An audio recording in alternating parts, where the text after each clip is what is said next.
Hello guys, आज हम पढ़ते हैं कैश फ्रॉम ऑपरेटिंग एक्टिविटी। तो पहला चीज जो फाइंड आउट करते हैं वो फाइंड आउट करते हैं net profit before tax and extraordinary items. तो ये चीज कैसे फाइंड आउट करेंगे अभी हम देखेंगे, लेकिन इसके पहले हम देखेंगे कि क्या इसमें और ऐड करते हैं। अगर नेट प्रॉफिट बिफोर टैक्स दे रखा है तो क्या जोड़ते हैं हम इसमें जोड़ते हैं dial. Non cash non operating में जो पहला पॉइंट आता है वो क्या होता है, डायल। डायल में आता क्या है ये देखेंगे हम।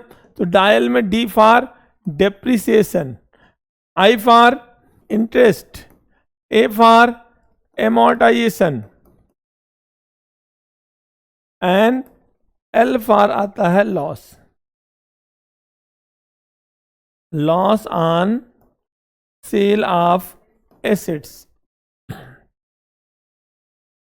तो डेप आपको कहां मिलता है, नॉन करेंट एसेट पर। दूसरा चीज आता है हमारे पास कि माइनस क्या करेंगे हम इसमें माइनस करते हैं ग्रिड। तो ग्रिड में पहला पॉइंट आता है गेन, GAIN। दूसरा आता है रेंट रिसीव्ड, तीसरा आता है इंटरेस्ट रिसीव्ड, और अगला आता है डिविडेंड रिसीव्ड।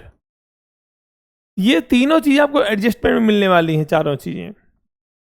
तो लास्ट में आएगा इन सबको प्लस माइनस करने के बाद उसे क्या बोलते हैं, operating profit before working capital changes. तो इसमें हम क्या करेंगे, हम वर्किंग कैपिटल में क्या आता है, CA और CL, current asset current liability. तो हम करंट एसेट और करंट लायबिलिटी में होता क्या है, asset has inverse relation, liability has same relation.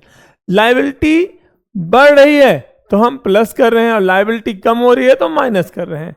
इतना अगर एसेट इंक्रीज कर रहा है तो माइनस करते हैं, एसेट डिक्रीज करता है तो प्लस करते हैं।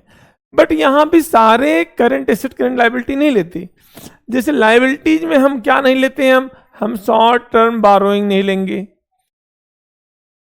शॉर्ट टर्म प्रोविजन नहीं लेते हैं, शॉर्ट टर्म प्रोविजन में प्रोविजन फॉर टैक्स आ जाता है। तो दो चीज नहीं लेंगे, short term burrowing, short term provision को हम कंसीडर नहीं करेंगे, बाकी सारे करंट लायबिलिटी लेंगे। और करंट एसेट में हम क्या नहीं लेते, हम नहीं लेते कैश एंड कैश इक्विवेलेंट, और दूसरा क्या नहीं लेते हम, करंट इन्वेस्टमेंट। ये दो चीज हम नहीं लेंगे while increase and decrease of current asset current liability. मैंने बताया लायबिलिटी का सेम रिलेशन, बढ़ रही तो बढ़ाओ, कम हो रही तो कम करो। एंड एसेट है इनवर्स रिलेशन, कम हो रही तो प्लस, बढ़ रहा तो माइनस। इसके बाद जो निकल कर आता है उसे क्या बोलते हैं, कैश जनरेटेड फ्रॉम ऑपरेशन। ये फाइंड आउट हो जाता है सबको प्लस माइनस करने के बाद। उसमें हम क्या माइनस करते हैं, हम टैक्स पेड, जो कि कौन सा होता है, प्रीवियस ईयर या टैक्स पेड, जो भी दे रखा है। अगर एडजस्टमेंट दे रखा है तो पेड उठा लेंगे, नहीं तो प्रीवियस ईयर उठा लेंगे हम। और क्या माइनस करते हैं, माइनस करेंगे हम, प्लस करेंगे, क्या, रिफंड ऑफ टैक्स प्लस करेंगे।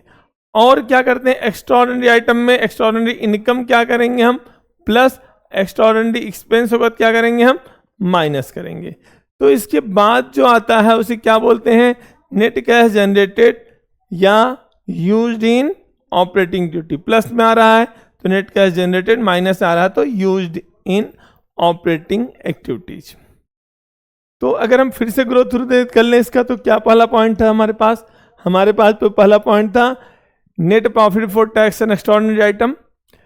उसमें हमने क्या जोड़ा, non cash non operating expenses में dial, D for depreciation, I for interest and A for amortization, जो कि इंटेंजिबल एसेट कम हो रहा है तो अमोर्टाइज हो रहा है, एंड एल फॉर लॉस। अब माइनस क्या करते हैं, grid, gain, rent receive, interest receive, dividend receive. जो आएगा उसे क्या बोलते हैं, operating profit before working capital changes. इसमें हम क्या करते हैं, इंक्रीज डिक्रीज लेते हैं। लायबिलिटी है सेम रिलेशन, करंट लायबिलिटी बढ़ेगी तो प्लस, कम होगी तो माइनस। कौन सी लायबिलिटी कंसीडर नहीं करना है यहाँ पर, शॉर्ट टर्म बोरोइंग, क्योंकि फाइनेंसिंग का पार्ट है, एंड शॉर्ट टर्म प्रोविजन क्योंकि पहले से हो चुका है। और एसेट है इनवर्स रिलेशन, एसेट कम हो रहा है तो प्लस और कम बढ़ रहा है तो माइनस। तो कौन कौन सा एसेट नहीं लेंगे, कैश एंड कैश इक्विवेलेंट, क्योंकि वो कैश का ही पार्ट है। और क्या नहीं लेते हैं, करंट इन्वेस्टमेंट, क्योंकि ये भी कैश एंड कैश इक्विवेलेंट का ही पार्ट है। तो जो आएगा उसे क्या बोलेंगे, कैश जनरेटेड फ्रॉम ऑपरेशंस। क्या माइनस करेंगे, टैक्स पेड प्रीवियस ईयर का, और क्या प्लस करेंगे, refund of tax, add less करेंगे। ये सब चीजें होंगी तभी करेंगे, जबरदस्ती नहीं करना है आपको, ढूंढेंगे।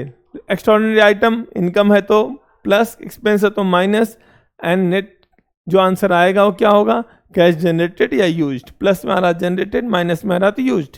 अब मैंने आपको बोला था नेट प्रॉफिट बिफोर टैक्स कैसे निकालते हैं, तो उसमें आता है PRT, प्रॉफिट रिजर्व टैक्स। तो प्रॉफिट और रिजर्व एंड सरप्लस का पार्ट होते हैं, कहां पर आते हैं, रिजर्व एंड सरप्लस। का फॉर्मूला क्या है, current year minus previous year. Current year में 40 है, प्रीवियस ईयर में 30 है, तो डिफरेंस कितना लिखेंगे, 10। सेम रिजर्व का भी होता है, बट यहाँ कोई कैपिटल रिजर्व, कैपिटल नेचर के रिजर्व नहीं आते, लाइक सिक्योरिटी प्रीमियम रिजर्व नहीं आएगा यहाँ पर, कैपिटल रिजर्व भी नहीं आएगा, बाकी रिजर्व आते हैं। अब और क्या लेते हैं, टैक्स। टैक्स अगर दे रखा है प्रोविजन फॉर टैक्स, तो अगर कोई एडजस्टमेंट नहीं है तो करंट ईयर लिखेंगे, एडजस्टमेंट है तो अकाउंट बनाएंगे और टैक्स मेड फाइंड आउट करेंगे हम। और क्या प्लस करते हैं, इंतरिम डिविडेंड, और प्रपोज डिविडेंड होगा तो केवल प्रीवियस ईयर लेंगे, करंट ईयर नहीं लेंगे हम। और कभी कभी चीज आती है जैसे क्या, रिफंड ऑफ टैक्स है, तो रिफंड ऑफ टैक्स यहाँ पे क्या हो जाएगा, माइनस करेंगे। रिफंड ऑफ टैक्स के बाद क्या करेंगे, हम इसको माइनस करेंगे, जो आंसर आएगा इसे क्या बोलते हैं, net profit before tax and extraordinary item. क्या देखा आपने, PRT, profit reserve tax and dividend and extraordinary item, बस मैक्स टू मैक्स। बस जनरली PRT ही में ही खत्म हो जाता है। ये PRT आपको कहाँ मिलते हैं, बैलेंस शीट में। ये मिलता है रिजर्व सरप्लस में, ये मिलता है प्रोविजन फॉर टैक्स, जो है क्या, शॉर्ट टर्म प्रोविजन में आता है, सबसे last liability. Short term provision अगर है तो वही मिलेगा आपको। अगर इस फॉर्मेट को याद रखते हैं तो आपका कैश फ्लो चुटकियों में बन सकता है। तो फॉर्मेट मेन चीज है, ऑपरेटिंग आ गया तो सारा क्वेश्चन आपको आ जाता है।